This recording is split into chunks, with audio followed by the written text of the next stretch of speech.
Hello viewers, চেতনার free coaching চ্যানেলে তোমাদের সকলকে স্বাগত জানাই। আজকের ক্লাসে তোমরা যারা ক্যালকাটা ইউনিভার্সিটিতে বিএ হিস্ট্রি অনার্সে থার্ড সেমিস্টারে পড়ছো, তোমাদের যে ডিএসসিসি 3 পেপারটি রয়েছে, এবং তোমরা যারা জেনারেল বা পাশে পড়ছো থার্ড সেমিস্টারে, তোমাদের যে এমডিসি 3 পেপারটি রয়েছে, প্রাচীন ভারতের ইতিহাস এবং আদি মধ্যযুগের ভারতের ইতিহাস।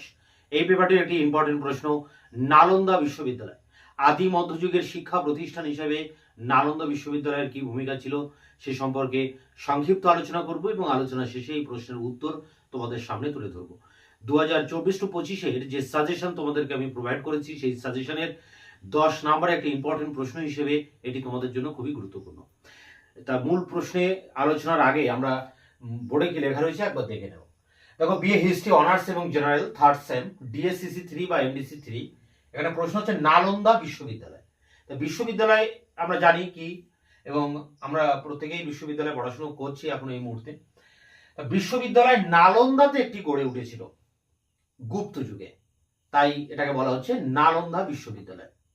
তা নালন্দা কথার অর্থ হচ্ছে জ্ঞান, অর্থাৎ জানার আগ্রহ, তার নাম হচ্ছে নালন্দা।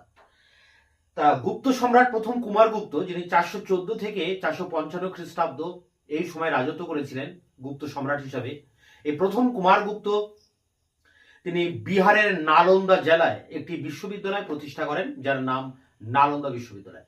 পরবর্তীকালে অন্যান্য যেসব গুপ্ত সম্রাটরা ক্ষমতায় এসেছিলেন, তারা প্রত্যেকেই কিন্তু এই নালন্দা বিশ্ববিদ্যালয়ের পৃষ্ঠপোষকতা করে গেছেন, এবং এই নালন্দা বিশ্ববিদ্যালয় ভারতবর্ষ তো বটেই, সমগ্র এশিয়ার একটা শ্রেষ্ঠ শিক্ষা প্রতিষ্ঠানে পরিণত হয়েছিল নালন্দা বিশ্ববিদ্যালয়। হিউয়েন সাং এর বিবরণ থেকে আমরা জানতে পারি যে গুপ্ত সম্রাট স্কন্দগুপ্ত এই নালন্দাতে একটি বিহার নির্মাণ করেছিলেন। তা যাই হোক, নালন্দা বিশ্ববিদ্যালয় তৈরি হয় গুপ্ত যুগে, এবং গুপ্ত সম্রাট কুমারগুপ্ত এটা তৈরি করেন। অন্যান্য গুপ্ত সম্রাটরাও এর পৃষ্ঠপোষকতা করেন, এবং নালন্দা শিক্ষা কেন্দ্র হিসেবে এশিয়ার একটা শ্রেষ্ঠ শিক্ষা প্রতিষ্ঠানে পরিণত হয়। এবার আমরা নালন্দার কিছু কিছু বিষয় দেখব, যেমন পরিচালন ব্যবস্থা, যে নালন্দা কিভাবে পরিচালনা হতো। নালন্দা সম্পূর্ণ নালন্দা বিশ্ববিদ্যালয়টা সরকারি যে পৃষ্ঠপোষকতা, সেই পৃষ্ঠপোষকতায় এই নালন্দা পরিচালিত হতো। নালন্দার 100টি গ্রাম দান করা হয়েছিল নালন্দার যে খরচ, প্রাত্যহিক খরচ, সেই খরচ নির্বাহের জন্য। এবং এই নালন্দাতে যেসব দেশ বিদেশ থেকে ছাত্ররা এখানে পড়তে আসতেন, তাদেরকে এখানে এন্ট্রান্স অর্থাৎ প্রবেশিকা পরীক্ষা দিয়ে পাশ করে তবেই এখানে ভর্তি হতে হতো। আর দুস্থ ছাত্রদের এখানে বিনা পয়সায় কিন্তু থাকার এবং শিক্ষা তাদের দানেরও ব্যবস্থা ছিল।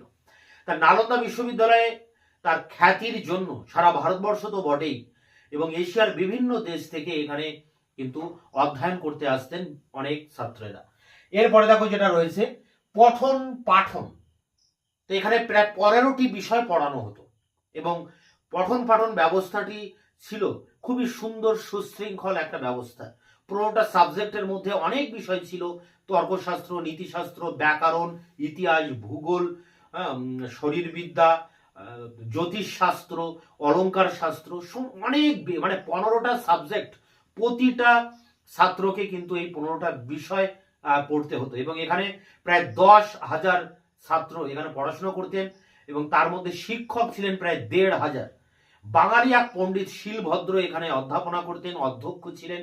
এছাড়া আরো খ্যাতিমান অনেক পণ্ডিত ব্যক্তি এখানে কিন্তু অধ্যাপনার কাজে নিযুক্ত ছিলেন, এবং ছাত্র ও শিক্ষকের মধ্যে সম্পর্ক ছিল মধুর, শ্রদ্ধার সম্পর্ক ছিল, এবং তার উপর ভিত্তি করে এখানকার সমগ্র শিক্ষা ব্যবস্থাটা পরিচালিত হতো। এরপরে দেখো যেটা রয়েছে হর্ষবর্ধনের আমলে নালন্দা।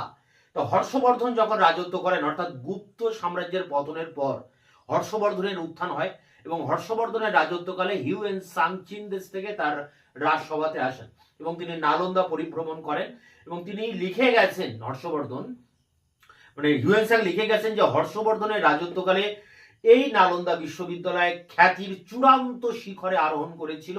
তার কারণ হচ্ছে হর্ষবর্ধন নালন্দা বিশ্ববিদ্যালয়ের পৃষ্ঠপোষকতা করেছিলেন, এবং নালন্দা বিশ্ববিদ্যালয়ে এশিয়ার শ্রেষ্ঠ শিক্ষা প্রতিষ্ঠানে পরিণত হয়েছিল। এছাড়া এখানে যে ছাত্র শিক্ষকের সম্পর্ক অনেক সুন্দর সুশৃঙ্খল একটা মানে বোঝাপড়ার ভিতর দিয়ে একটা একটা আশ্রমিক শিক্ষা ব্যবস্থা এটা কিন্তু গড়ে উঠেছিল। এটা একটা আবাসিক শিক্ষা প্রতিষ্ঠান হিসেবে হর্ষবর্ধনের রাজত্বকালে এটা কিন্তু খ্যাতি অর্জন করে। এরপরে দেখো রয়েছে পাল রাজাদের আমলে নালন্দা। তা পাল রাজাদের আমলে নালন্দা বিশ্ববিদ্যালয় তার পুরনো গৌরব ফিরে পায়। তো গৌরব ফিরে পাওয়ার ব্যাপারটা কি না, হর্ষবর্ধনের মৃত্যুর পর আর পাল বংশের উত্থান এর মধ্যে কিছুটা গ্যাপ আছে। এই সময়টায় নালন্দা বিশ্ববিদ্যালয়ে তার গৌরব কিছুটা হারিয়ে ফেলেছিল, কিন্তু পাল রাজাদের পৃষ্ঠপোষকতার ফলে এই নালন্দা বিশ্ববিদ্যালয় আবার তার পুনরো যে গৌরব ঐতিহ্য সেটা আবার ফিরে আসে এবং আবার স্বমহিমায় প্রতিষ্ঠিত হয়। দেবপালের রাজত্বকালে, পাল রাজা দেবপাল, ধর্মপালের পুত্র দেবপালের রাজত্বকালে সুমাত্রার বালপুত্র দেব একজন রাজা, তিনি এই দেবপালের অনুমতি নিয়ে তিনি একটা মঠ বা মন্দির নির্মাণ করেছিলেন এই নালন্দাতে। তা নালন্দায় সেই সময় মানে পাল যুগে বৌদ্ধ ধর্ম এবং সংস্কৃতি চর্চার একটা প্রধান কেন্দ্রে পরিণত হয়। তা নালন্দা ছিল শিক্ষা প্রতিষ্ঠান, কিন্তু সেই সাথে সাথে বৌদ্ধ ধর্মের একটা সংস্কৃতি চর্চার প্রধান কেন্দ্র হিসেবেও কিন্তু নালন্দা গড়ে ওঠে।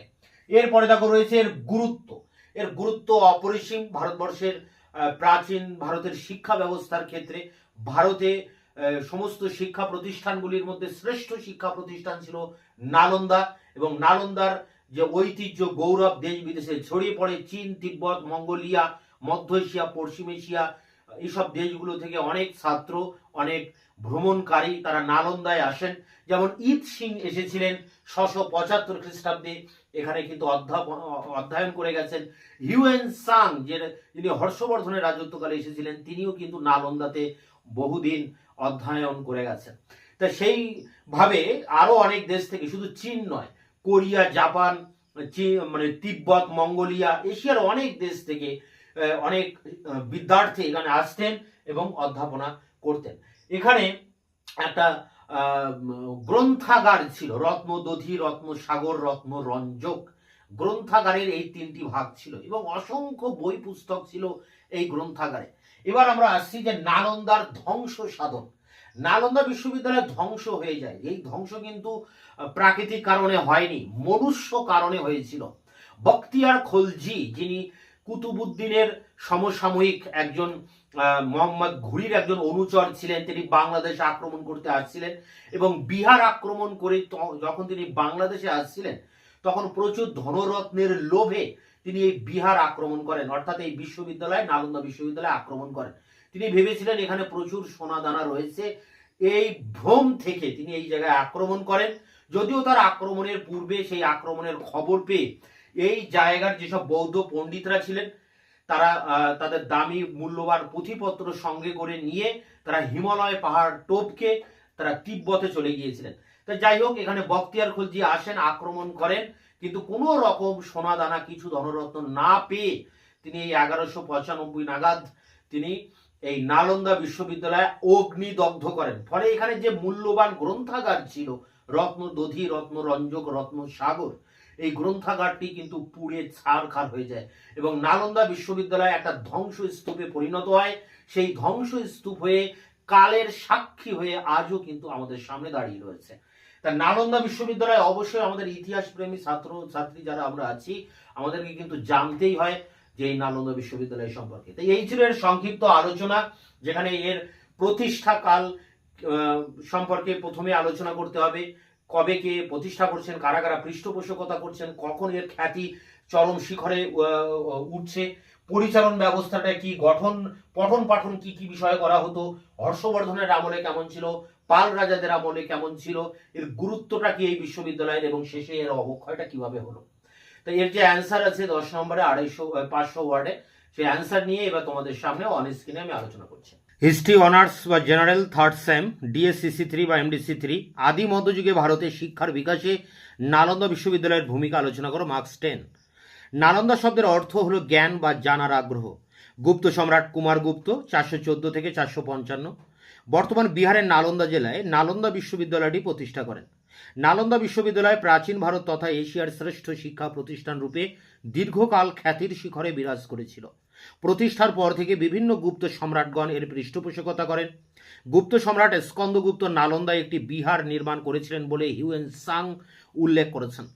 চীনা পর্যটক হিউয়েন সাং এখানে পড়াশোনা করেছিলেন। ইত সিং 675 খ্রিস্টাব্দে নালন্দা বিশ্ববিদ্যালয়ে আসেন। প্যারা করে নালন্দা বিশ্ববিদ্যালয় ছিল একটি অবৈতনিক আবাসিক শিক্ষা প্রতিষ্ঠান। সরকারি দানে এই প্রতিষ্ঠানের খরচ চলত। দেশ বিদেশের বহু ছাত্র নালন্দা বিশ্ববিদ্যালয়ে পড়তে আসতো, কিন্তু এখানে ভর্তি হওয়া খুব সহজ ছিল না। প্রতিটি ছাত্রকে প্রবেশিকা পরীক্ষা পাশ করে এখানে ভর্তি হতে হতো। পরীক্ষাও ছিল খুব কঠিন।